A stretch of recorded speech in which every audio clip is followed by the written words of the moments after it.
Qui sont les auteurs de fake news?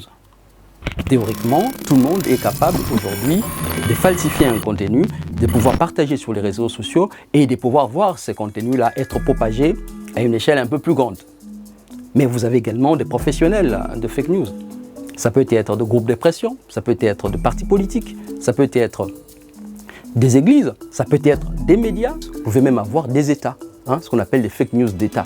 Des États qui utilisent la manipulation pour notamment critiquer un certain nombre de personnes ou un État dans lesquels ils sont en belligérance. Vous avez par exemple les États-Unis d'Amérique qui décident d'attaquer l'Irak sur base des informations qui sont troquées au départ, qui amènent une partie de l'Europe, notamment avec la Grande-Bretagne, à pouvoir envahir un territoire étranger comme l'Irak sur base des informations au départ qui étaient fausses, sur base de fake news en disant qu'il y avait notamment des armes de destruction massive alors qu'au départ, il n'y en avait pas.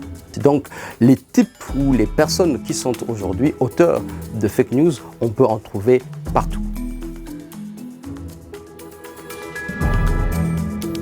Pourquoi les fake news sont-elles dangereuses? Vous savez très bien qu'en démocratie, les maîtres mots, c'est les débats. C'est la liberté d'expression. Mais pour avoir la démocratie dans ce pays, il faut que cette démocratie soit basée notamment sur la qualité du débat public. Et la qualité du débat public dépend également des informations qui sont distribuées, notamment dans la société. On dit souvent que la démocratie se base sur deux choses. Le premier élément, c'est notamment une main qui vote. Et vous avez également une autre main qui écrit ce qu'on appelle la liberté de la presse, la liberté d'expression. Mais la liberté d'expression ne doit être nourrie dans un contexte de démocratie que par du contenu de qualité. Et c'est le contenu de qualité qui va permettre notamment d'avoir un débat public qui est éclairé et qui permettra notamment d'avoir un vote qui est également de qualité. Ça, c'est sur le plan de la démocratie, sur le plan de la politique. Mais vous pouvez également avoir des conséquences désastreuses sur le plan de la santé.